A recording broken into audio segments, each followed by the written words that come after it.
श्री गुरुभ्यो नमः परमगुरुभ्यो नमः श्री श्रीमदानंदतीर्थ भगवत्पादाचार्य गुरुभ्यो नमः हरिः ओम योऽन्तः प्रविश्य ममवाचमिमां प्रसुप्तां सञ्जीवयत्यखिलशक्तिधरस्वधाम्ना अन्यांश्च हस्तचरणश्रवणत्वगादीन् प्राणान् नमो भगवते पुरुषाय तुभ्यम्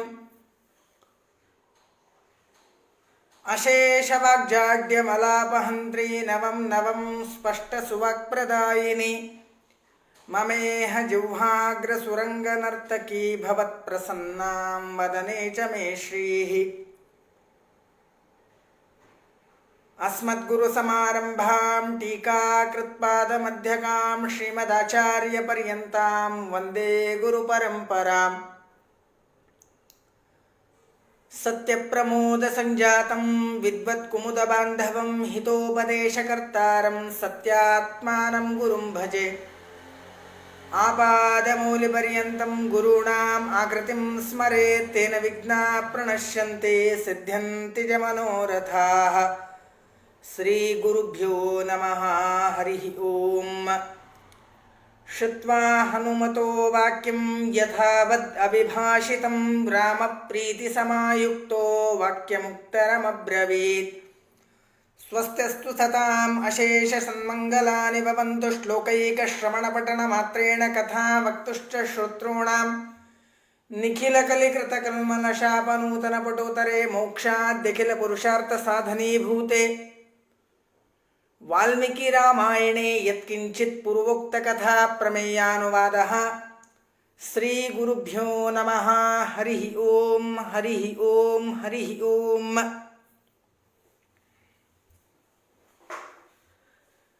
सर्वप्रथम श्री श्री 1008 श्री उत्तरादि मठाधीश सत्यप्रमोद तीर्थ करकमल संजात श्री 1008 श्री सत्यात्मतीर्थ स्वामी महाराजांच्या चरणकमलास अनंत शिरसाष्टांगपूर्वक प्रणाम करून एक दोन वाक्य बोलण्यास प्रयत्न करीतो। श्री सत्यात्मतीर्थ स्वामी महाराजांच्या पीठारोहण रजत महोत्सवानिमित्त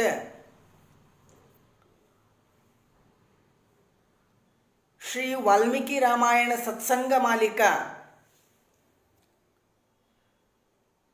आयोजिले आहे। व्यासवाणी प्रस्तुत श्री मध्वसेना याला पूर्ण पाठीशी आहे। समाजामध्ये अत्यंत स्तुत्य कार्य आहे। स्वामी महाराजांना आपण सर्व काही देऊ शकतो, अनेक उपहार देऊ शकतो, अनेक पदार्थ देऊ शकतो, हिरे मोती माणिक सुवर्ण चांदी धान्य तसेच अनेक उपहार देऊ शकतो। मात्र स्वामी महाराजांना त्यांच्या अंतर्गत भगवंताला श्रीमन्मूल रामाला काय प्रीत आहे ते म्हणजे तत्वज्ञान। त्यांचा अवतारच सर्व सुसज्जनांना तत्वज्ञान प्रसार करण्यासाठी। अशा या विरक्त शिखामणींना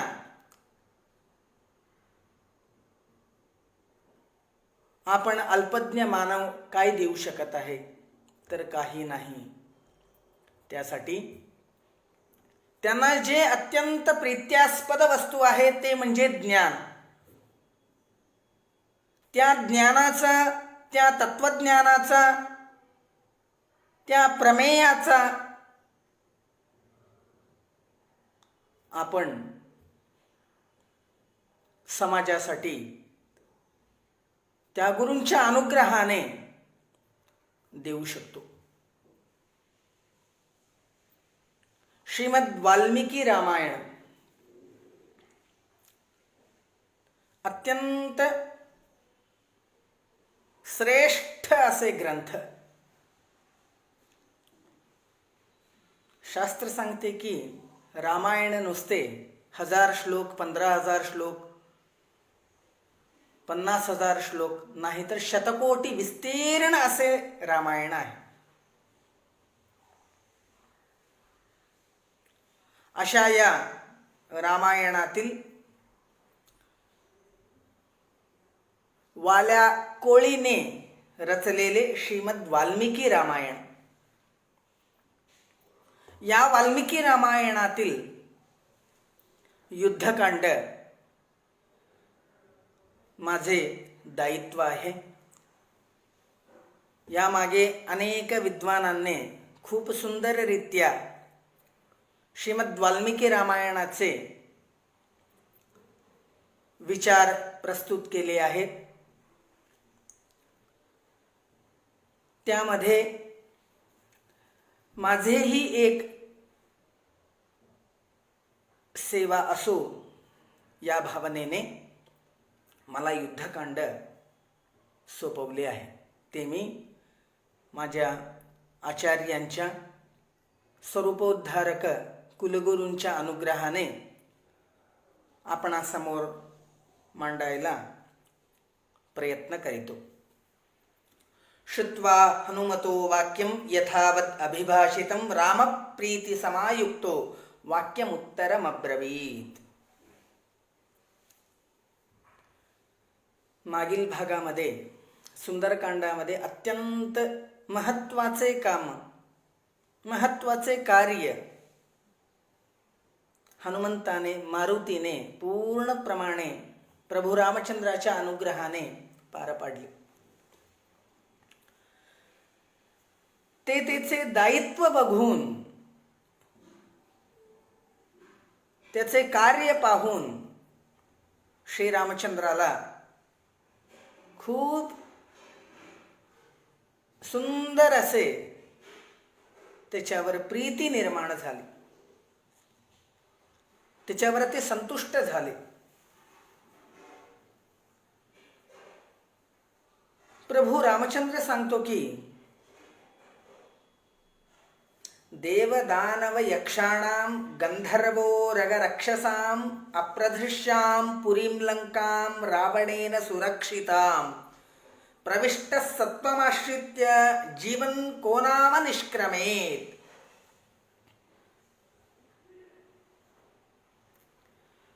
लंकेवर जाणे म्हणजे तेवढे सोपे नाही.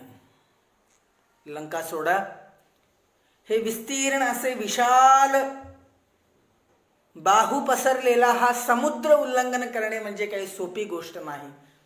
देवता, दानव, यक्ष, गंधर्व, नाग आणि राक्षस यामध्ये कोणीही लंकेवर जाऊन आक्रमण करू शकणार नाही. कारण की ही रावण निर्मित लंका ही आहे, खूप सुसज्ज आहे, सुरक्षित अशी आहे. एकदा लंकापुरीमध्ये प्रवेश केला की जिवंत बाहेर येणे असंभव आहे. प्रविष्ट सत्वमाश्रित्य जीवन को नाम निष्क्रमे.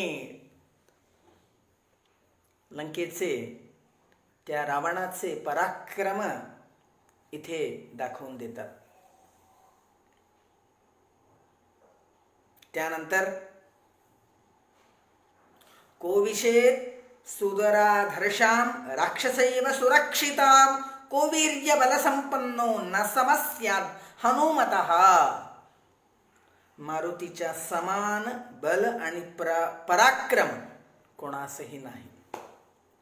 अशा या हनुमंताचे पराक्रम पाहून रामाने हनुमंताला एक भेट दिली. काय भेट दिली? तर आपले आलिंगन हेच प्रेमभराने दिली. हनुमंताचे पराक्रम ऐकून श्री रामचंद्राने मारुतीला प्रेमभराने घट्ट आलिंगन दिले. त्यानंतर आणि काय पाहिजे? साक्षात सर्वोत्तम अनंतगण परिपूर्ण सर्वज्ञ अशा रामचंद्राने रामचंद्राने त्या मारुतीला आपले आलिंगन दिले. किती सौभाग्य आहे पहा. त्यानंतर सुग्रीवाला म्हणाला की सीतेचा शोध लागला आहे, कबूल आहे, मात्र हा मधला दुस्तर सागर पार करून लंकेला जायचे कसे? मारुतीने जाऊन आलेला आहे. आता ह्या सर्व कपिसेना मिळून रामलक्ष्मणासहित त्या लंकेवर दावा करायचा आहे. कपीनाम लंघनोपायम निश्चिक्के सेतु मंबुधौ.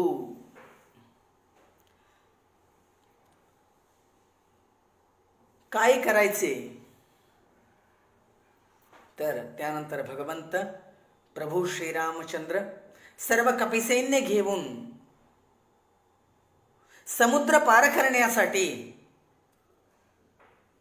सुग्रीवाचे मत मांडून एका विजय मुहूर्तावर प्रभू श्रीराम, लक्ष्मण, सुग्रीव, हनुमंत तसेच सर्व वानरवीर समुद्राच्या दिशेने निघाले आहे. आरुह्य वायुसुत मंगदेन युक्त सौमित्रिणा सरबीज सहसेन योगात. श्रीमदाचार्य सांगतात कशाप्रमाणे स्वारी निघालेली आहे. आरुह्य वायुसुत प्रभू रामचंद्र मारुतीच्या खांद्यावर बसलेले आहेत. अंगदाच्या बाहूवर सौमित्रिणा, सुमित्रानंदन म्हणजे लक्ष्मण बसलेले आहेत. अशाप्रमाणे या दोघींना पुढं करून बाकी सर्व कपिसेना अनेक पर्वत, नद्या, अरण्ये ओलांडून दक्षिण समुद्राच्या तीरावर येऊन ठेपले आहेत. राम, लक्ष्मण, सुग्रीव असंख्य वानर सैन्य लंकेवर स्वारी करण्यासाठी समुद्राच्या पैल तिलावर येऊन थडपले आहे. हे सर्व विचार रावणाला समजले. तोही थोडा गांगरला, गजबजला. लगेच त्याने एक दरबार भरवून पुढे काय करावे याबाबत सेनापती आणि इतर अधिकारी यांचा सल्ला घेतला. कारण की मृत्यू जवळ येत आहे. सर्वांनी त्याला युद्धाचा सल्ला दिला. मात्र विभीषणाने मात्र त्याला एक वेगळाच विचार सांगितला. विभीषण म्हणतो रामाय नंतवीर्याय वैदेही दीयतामिती. संग्रह रामायणाचे विचार सांगतात. राजा, तू रामाची पत्नी सीता हिला पळवून आणलेस, हे तुझे कार्य उचित नाही. ही घटना लंकेच्या सर्वनाशाला कारण होईल. म्हणून त्याआधी सीतेला रामाकडे परत पाठवून दे.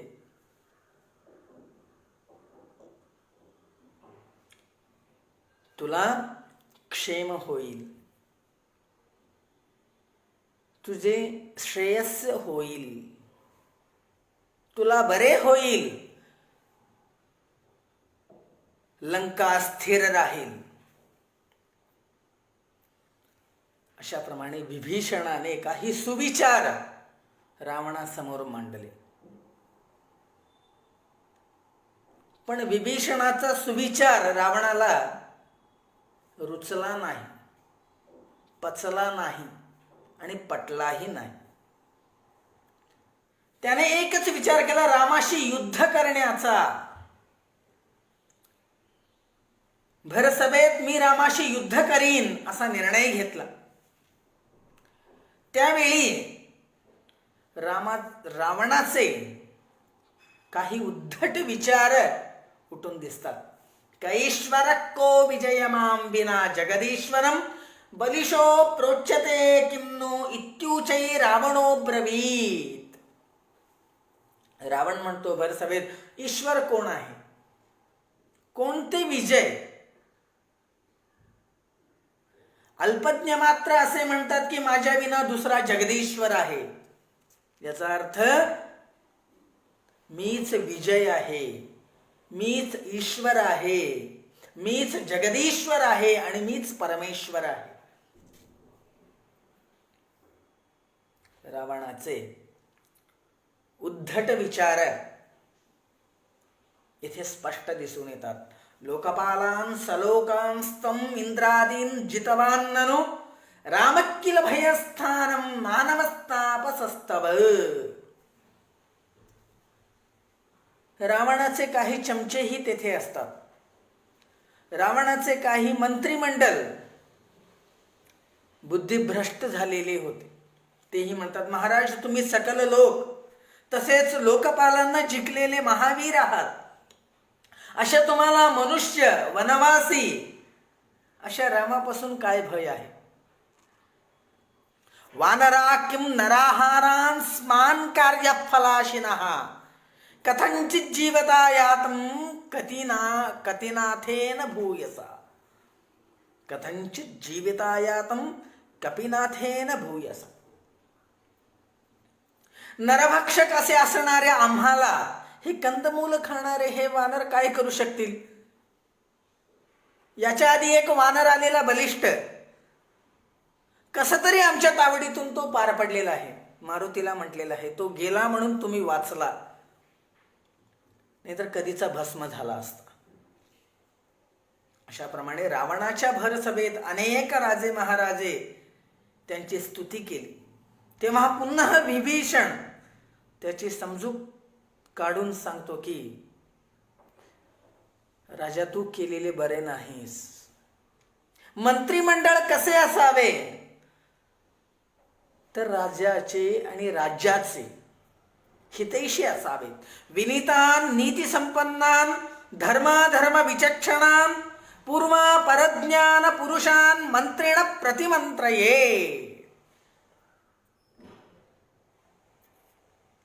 राजाचे आणि राज्याचे कुशल मंगल साधणारे हितैषी मंत्रिमंडळ कसे असावे हे विभीषण सांगून देतो की विनयशील, नीतिसंपन्न, धर्माधर्म परिज्ञान असलेले, चतुर, झाल्या गेल्याचे ज्ञान असणारे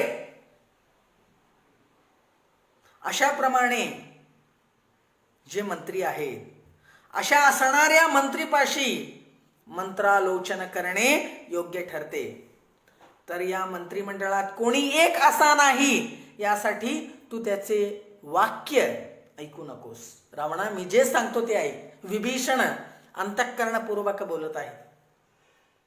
हे रावणा, राजा, तुझ्या या मंत्रिमंडळात सर्व मंत्री दोषयुक्त आहेत, भ्रमिष्ट आहेत. तू पुलस्त्याच्या वंशामध्ये जन्मून सकल श्रुती स्मृती पारंगत असून लोकनिंदात्मक असे परस्त्री भोग सर्वथा करू नकोस. शरण गेलेल्याला प्रभू श्रीराम नक्कीच अभय देतात.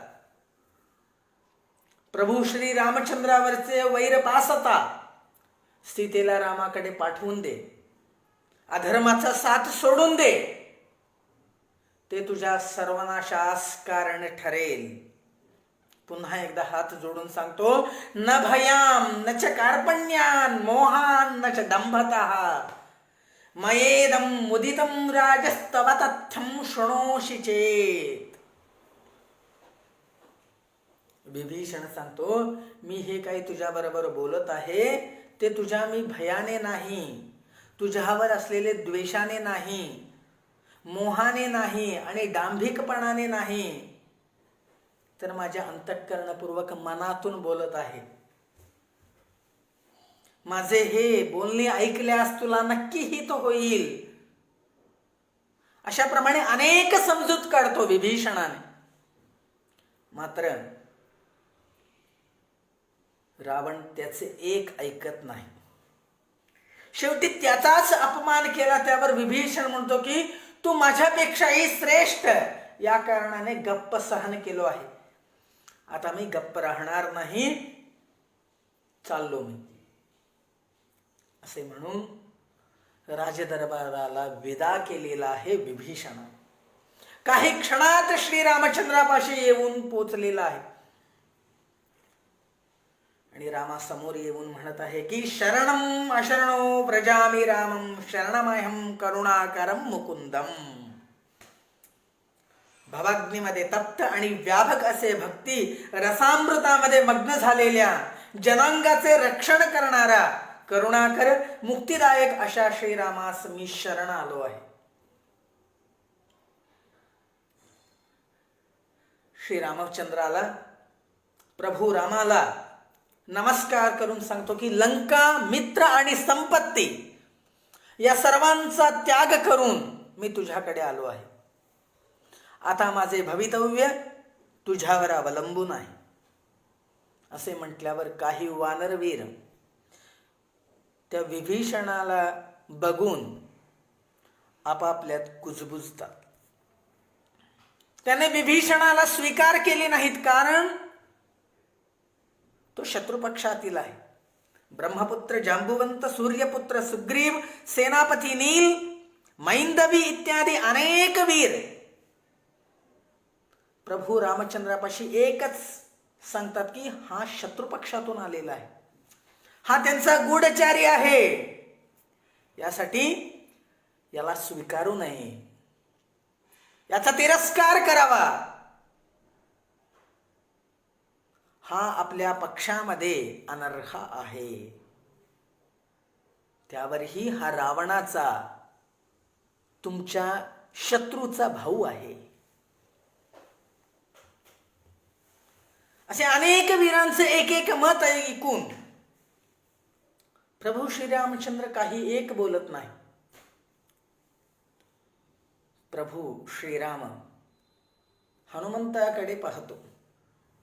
तेव्हा हनुमंत सांगतो, ग्राह्यस्य एष नितराम शरणम प्रपन्नः. श्रीमद आनंद तीर्थ भगवत पादाचार्यांनी आपल्या ग्रंथामध्ये, श्रीमद महाभारत तात्पर्य निर्णय या ग्रंथामध्ये निर्णय देतात. शत्रुपक्षामध्ये असेल तर काय झाले, हा प्रभू श्रीरामचंद्रास शरण आलेला आहे. जो कोणी प्रभू रामचंद्राच्या शरण येतो त्याला अभय देणे आवश्यक आहे. हा रामाचा भक्त आहे, यासाठी आम्ही याला स्वपक्षामध्ये स्वीकारलेच पाहिजे, असे मारुती सांगतो, हनुमंत सांगतो. त्यानंतर प्रभू रामाने, हनुमंत बोलला, मारुतीने सांगितला तर कबूल आहे. लगेच प्रभू रामचंद्राने त्याचा स्वीकार केला. तेच दासांनी सांगतात की हनुमान मतवे हरिय मतवू. हनुमंताचे मत जे आहे तेच हरीचे मत आहे.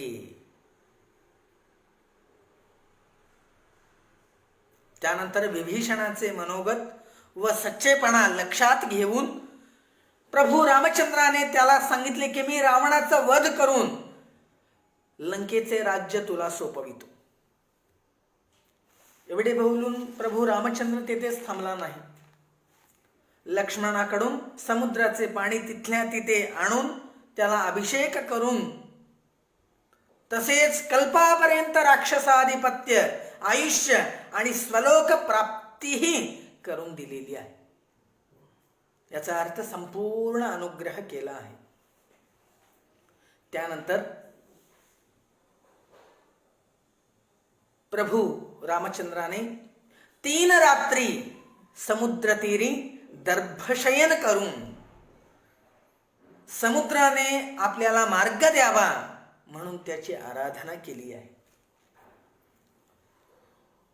या घटनेवर काही प्रश्न उद्भवितात की प्रभू श्रीरामचंद्र सर्वज्ञ आहेत, सर्वशक्त आहेत, सर्व सामर्थ्यही त्यांना आहे. असे असल्यास राम दर्भशयन का झाला? 3 रात्री तो तेथे का थांबला? समुद्र राजाची आराधना त्यांनी का केला? समुद्र राजा रामाला भीत नाही काय? रामाला एवढे सामर्थ्य नव्हते की काय? असे अनेक प्रश्न उद्भवितात. काय उत्तर द्यायचे? या ठिकाणी श्रीमदाचार्य मध्वाचार्य निर्णय देतात. प्रभू रामचंद्र असा का वागला? अग्रेहि मार्दव मनो प्रथमंस धर्मः. अग्रेहि मार्दव मनो प्रथयंस धर्मः. प्रभू श्रीराम सकल प्रपंचाचा गुरु, अपार शक्ती असूनही प्रथम मृदू स्वभावाने वर्तिले पाहिजे. हे धर्म, हा उपदेश देण्यासाठी तो तसा वागला. 3 दिवस बसण्याची आवश्यकता नव्हती, 3 रात्री काढण्याची आवश्यकता नव्हती. समुद्र राजाला प्रभू रामचंद्र भीत आहेत की काय याचेही प्रश्न नव्हते. की पहिला जे भी कार्य करो ते मृदुताने, सरळपणाने, विनयाने आपण ते कार्य पार पाडले पाहिजे, यासाठी त्याने तसं केलं. मृदूचा भाग संपलेला आहे. त्यानंतर समुद्र राजा मार्ग दिला नाही. त्यावेळी एका क्षणार्धात संपूर्ण समुद्र रामाच्या कोपाने वाळून गेलेले आहे.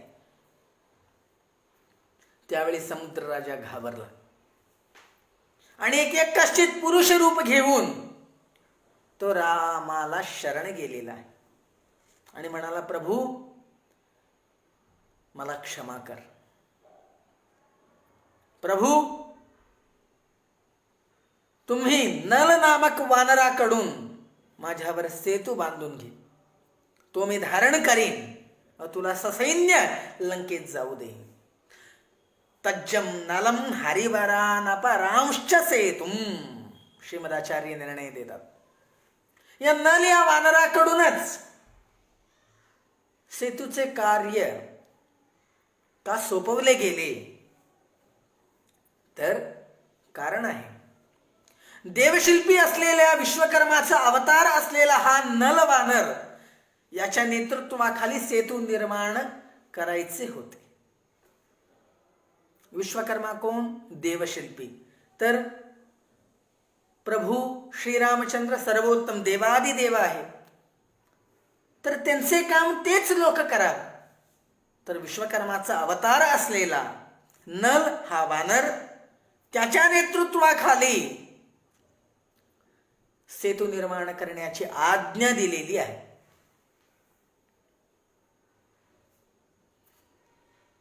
सेतू कार्यासाठी हजारो संख्येने मोठमोठे पर्वत, वृक्ष, दगडे इत्यादी सर्व भरपाई तेथे केलेले आहेत. कैलासाचे उपपर्वत नलाने आणलेले आहे. मैंद नावाचा वानर हिमालयाचा काही भाग उपटून आणलेला आहे. तर मारुतीने मंदर पर्वतच उपटून आणलेले आहे. अशाप्रमाणे सेतू बंधनाचे काम प्रारंभ झालेले आहे.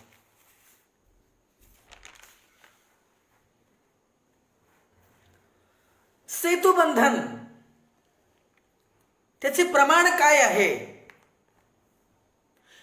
तर सांगतात, दशयोजन विस्तीर्णम शतयोजन मायतम सेतुम पंचाहतश्चक्रे नलिनाक्ष प्रियो नलः.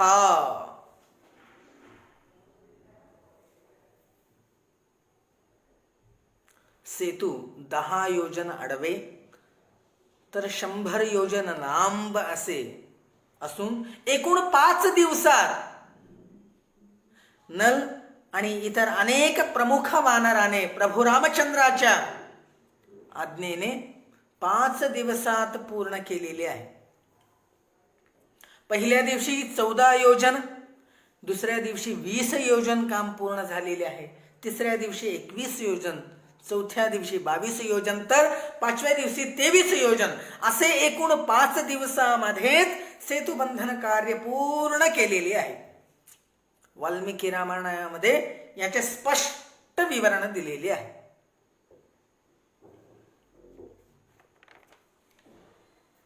सेतू बंधन काम पूर्ण झालेले आहे. या सेतुबंधन कार्यामध्ये या कथेवर प्रसिद्ध असे एक कथा आहे की प्रभू रामचंद्र समुद्र पैलतीलावर येऊन बसलेला आहे. अनेक वानरवीर मोठमोठाले दगडे घेऊन येत आहेत आणि त्यांनी पाण्यात टाकतात. पाण्यात टाकल्यावर भार असल्यामुळे, ओझे असल्यामुळे पाणी त्या दगडाचा भार सोपवून घेत नाही, तर सर्व दगड बुडून गेलेले आहे. अशा वेळी प्रभू रामचंद्राने प्रत्येक शिलेवर राम राम राम असे म्हणून, असे लिहून दिलेले आहे. तेव्हा ते दगड बुडले नाही. अशी कथा जगप्रसिद्ध आहे. तर एक प्रश्न उद्भवतो, सर्व राम इच्छेप्रमाणेच चाललेले आहे. राम हा शब्द बुडला नाही.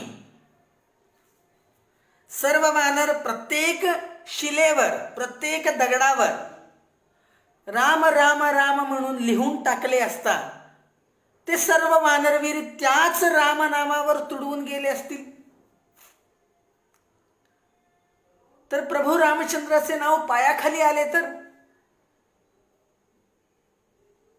एक अपहास होतो की नाही. तर याचा अर्थ काय? तर याचा अर्थ असा आहे की प्रभू रामनामाचे महत्व तिथे सांगून दिलेले आहे. रामनामाचे महत्व येथे स्पष्ट केलेले आहे. म्हणजे असाध्य अशी गोष्ट नाही देखील भगवंताच्या नामस्मरणेने पूर्ण पार पाडते. समुद्रावर दगड पेलवणे म्हणजे सामान्य गोष्ट नाही, तेही प्रभू रामचंद्राच्या नावाने सरळ झाले. त्याप्रमाणे इथे अर्थ घेऊ शकतो आपण. अशा प्रमाणे बद्धो दधो रघुपतिर् विविधाद्रि कूटै सेतुं कपींद्र करकंपित भूरुहांगै सुग्रीव नील हनुमत प्रखुरे नलेकैर्लंका विभीषण ईशाद्विशदाशु दग्धा. श्रीमदाचार्य सांगतात की सुग्रीव, नील, हनुमान आणि अनेक कोटी वानर वीरांसहित प्रभू रामचंद्र लक्ष्मणा समेत लंकेमध्ये प्रवेश केलेला आहे. लंकेमध्ये येतात सुवेलाद्री म्हणून एक स्थान, तेथे सर्व कपिसेना आपली पाठ टेकवलेली आहे. त्यानंतर रावणाला वार्ता समजली की प्रभू राम लंकेत प्रवेश केलेला आहे. त्याने गुप्त सैनिकांकडून रामाच्या सैन्याची माहिती काढली. त्यानंतर सुवेल पर्वतापासून लंका अभिमुख होऊन राम, लक्ष्मण, जांबुवत, नील, अंगद, श्वेत, कुमुद, पनस, शरभ, कुंभ तसेच अनेक महाबली वीर, सर्वोच्च श्रेष्ठ वायुपुत्र, तार, ध्रुव, विनीत, कथन, शरबली, प्रमाथी, गज असे अनेक वानर वीर लंकेस आलेले आहे. त्यानंतर रावणाला अनेक माया अवगत होत्या. त्यावेळी त्याने काय केले?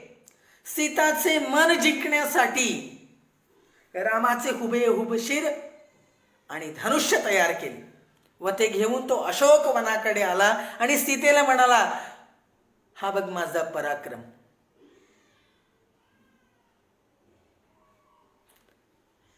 विद्युज्जुव्हा या एका राक्षसाने रामाचे मस्तक धडा वेगळे केले आहे. तो प्रत्यक्ष बघ. हे त्याचे धनुष्य आणि हे त्याचे डोके. आता तरी तुला समजले माझे पराक्रम काय आहे. त्यासाठी